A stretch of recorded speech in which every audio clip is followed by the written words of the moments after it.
Hello everyone and welcome back to Vox Palpilix. Today we're going to talk about 15 common mistakes most English language learners make. Even advanced learners make them sometimes, and it's quite frustrating. So if you want to improve your English and get rid of these horrible mistakes, keep watching this video. Mistake number 1, then versus than. I've seen lots of my students making this mistake. Then is easily replaced by the word after. We use it when we are talking about two events and one of the events happens after the other one. We watched a film and then we had dinner. We watched a film and after watching the film we had dinner. Than is used for making comparisons. My car is faster than your car. Mistake number 2, since versus for. She's lived here since 2 years. She's lived here for 2 years. We use for before phrases or words denoting a period of time. For 2 years, for a month, for a whole year. We use since before phrases or words denoting a point of time. Since May 1991, since last week, since last month. Borrow versus lend. Borrow is to get something from someone. I'm really interested in that book that you are reading. Can I borrow it? To lend is to give something to someone. Yes, when I finish reading it, I can lend you the book. Mistake number 4, many versus much. We use many for countable plural nouns. Many books, many pencils, many tables. We use much for uncountable plural nouns. Much sugar, much rice, much water. Mistake number 5, using adjectives instead of adverbs. And there is a very simple rule to avoid making this mistake. Use an adverb every time that you are describing a verb or an action. He runs quick. He runs quickly. Number 6, using the past tense after the auxiliary did instead of the infinitive without to. I didn't went to school yesterday. I didn't go to school yesterday. Using more good or more bad instead of better or worse. The adjectives good and bad have irregular forms of comparison.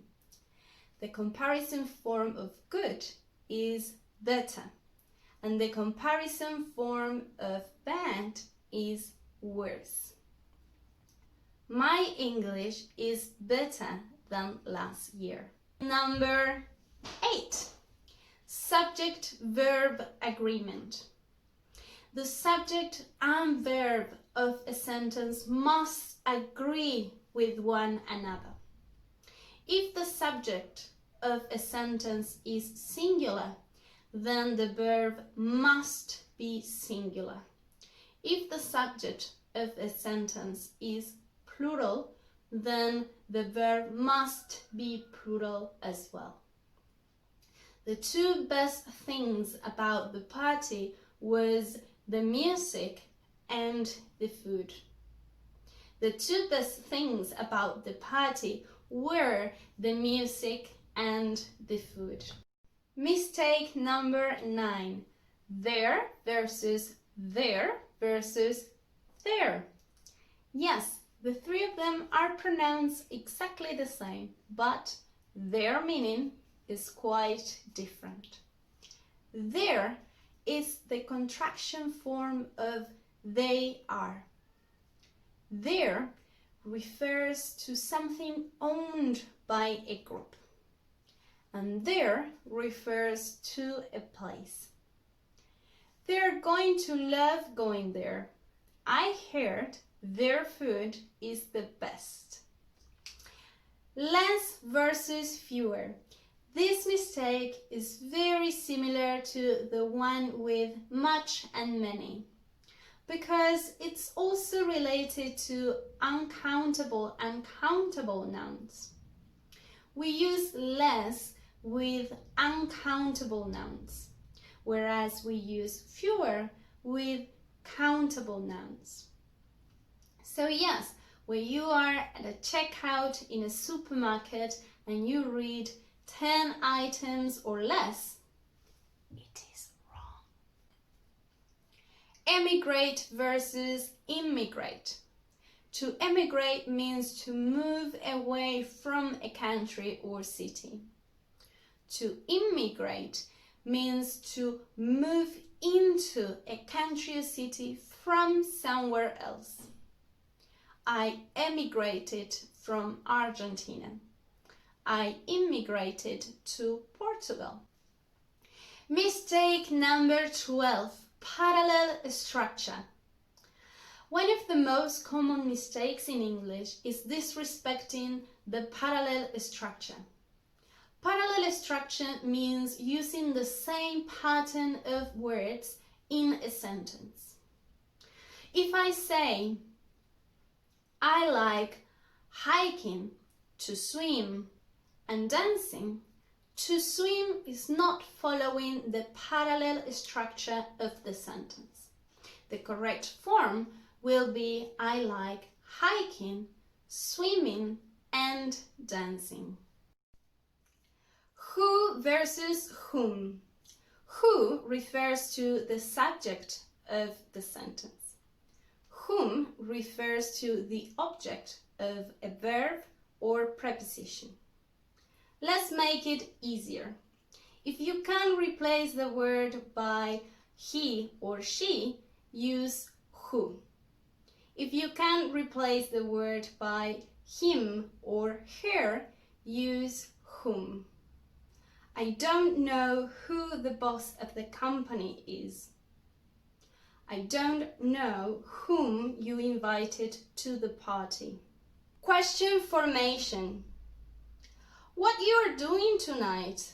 We can go shopping tonight. These are very common mistakes. Remember that when you are making questions, you always follow the same structure. You may have at the beginning a question word, and then it's always the same. Auxiliary verb, subject, and verb. By remembering this, you are going to avoid making mistakes when asking questions. And finally, mistake number 15.